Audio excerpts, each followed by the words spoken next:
this shooter, who we're not going to hit his name a whole lot today, but this shooter is able to get through security at Trump International, get through all of the thick foliage.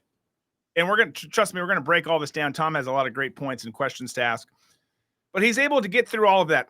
He's able to get into position for a round that no one knew was going to happen. I mean, some people did, but most people didn't know. This was not public.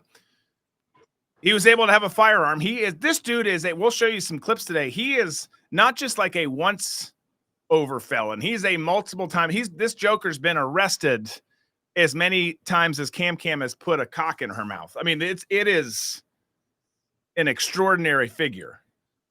That's him. And that is you can see on the screen there's your shooter, clearly a cross country runner. No one trusts or likes runners. Stop it. Sorry, Tom. We love Tom. Why does his belly button gotta look like a mouth? I think it is. I don't know. I thought it was a skinny Gary Busey when I first saw him. Gary Busey, that poor guy. I mean, Gary Busey and Nick Nolte, both of those two kind of, I feel like, went off the rails. You see pictures of them now. They both look like they've been lost in the woods for like decades. But let's not distract ourselves. So this guy gets through all these, he gets through checks, security's there. He has knowledge that no one else has, that Trump's going to be there, is stationed on the fifth hole, ready to go. Thankfully, it failed. But he had access to all of this. I mean, there's no way. First of all, there's the mainstream media dismissing it. We'll show a clip later. They're blaming Trump for this assassination attempt, which is really something. But there's no way, guys, when you look at the last one and then you look at this one, I don't want it to be an inside job. I don't want it to be something super nefarious that makes our country look like this broke-ass banana republic that it is. But I don't know how anyone with a level head can approach this. There's Haitians eating cats in Springfield who look at the data here and are like, oh, yeah, that was definitely an inside job. I just don't know how anyone at this point doesn't look at it that way. And again, we're scratching the surface now and just kind of summarizing things. We're going to get into it further. But I don't understand how anyone at this point doesn't see this as not just an attack on Trump, but an attack on you.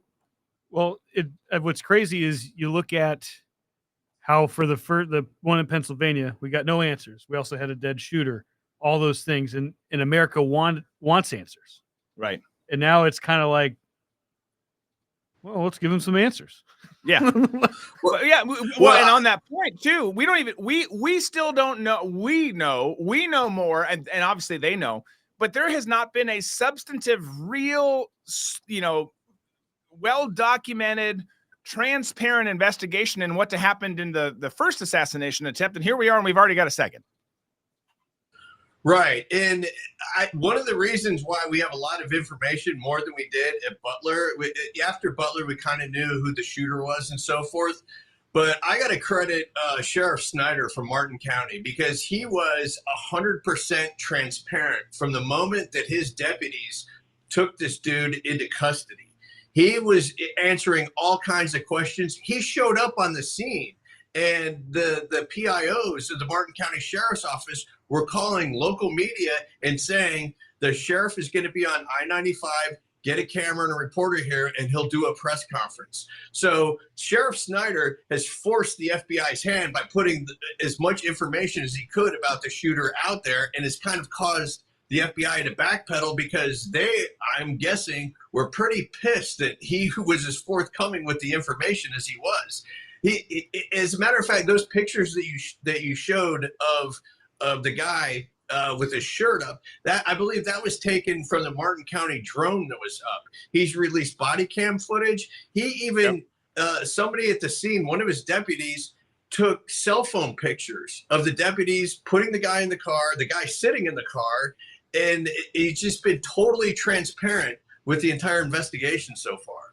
Whether you live at the beach, are going to one, or just want to imagine yourself there, Red Beach Nation has the comfy, patriotic apparel for the occasion.